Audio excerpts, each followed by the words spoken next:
moments later. 20 minutes later. Ito pala yung beef oxtail. Pinakuluan ko na siya ng 2 oras. Malambot na siya. At ito yung pinaka sabaw niya. Sinala ko na at yan yung ating gagawing pang sabaw. At meron din tayong siling haba, beef cubes, bechin, salt, black pepper, at sinigang mix, sibuyas, bawang, syempre gamit tayo mantika, green turnip,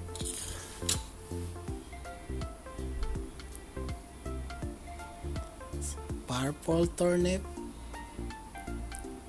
saka leek.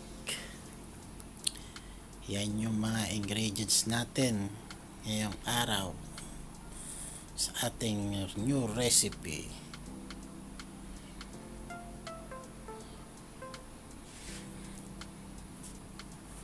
Siyempre magdadagdag din tayo ng tubig mamaya.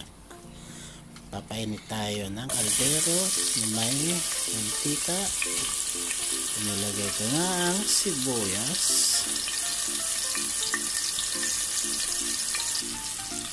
saute lang natin ng mga 5 minuto. Pagkalipas ng 5 minuto, ilagay ang bawang. Saute lang din natin. Kapag naamoy na natin ang aroma ng bawang at sibuyas,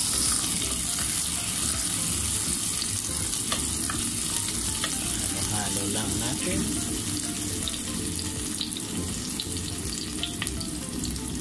At ito, ihulog na natin ang dito. Ating pinakuluan ng 1 oras. Okay. Ihulog lang natin.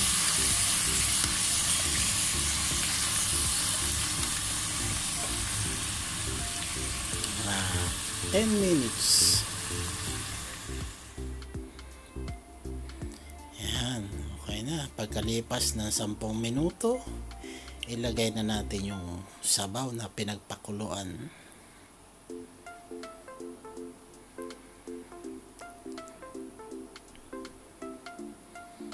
Hayaan lang natin siyang kumulo.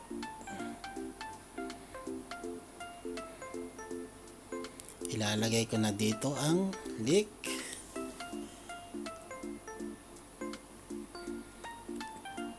Haluin lamang.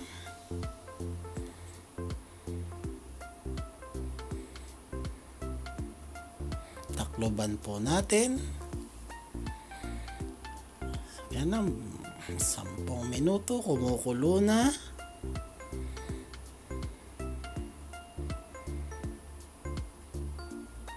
Maglagay na tayo ng bechin, pamintang durog, oh my God, at asin, iodized salt ang aking ginamit. Haluin lang po natin para matunaw yung ating inilagay na mga pampalasa.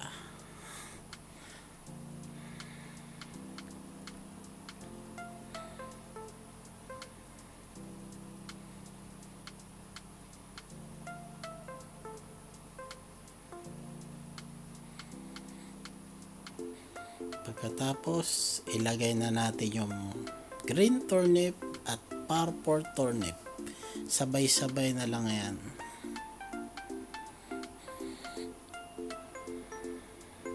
Tantayin lang natin, pakuluan natin ng hanggang 15 minuto.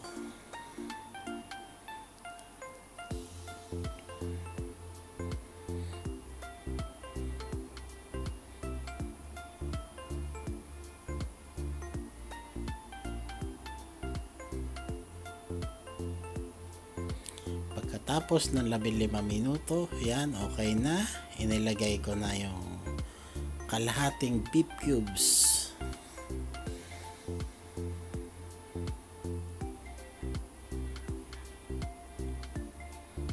At ating pampaasim, sinigang mix sa sampalok.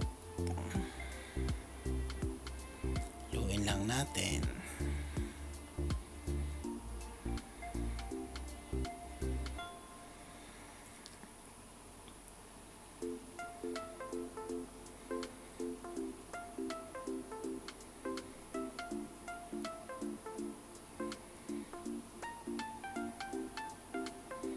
Ito palang green turnip at purple turnips ay napakalasa niyan sa sinigang. Ayan, kumulo na uli ng mga 5 minuto at ating titikman na kung okay na yung aking sana all. Nako, tamang-tama. Ayos na ayos ang timpla.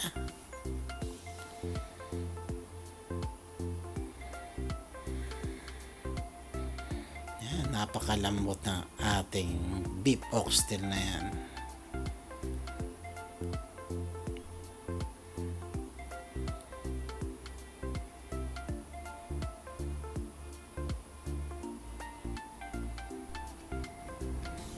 Ito po ang ating sinigang na beef oxtail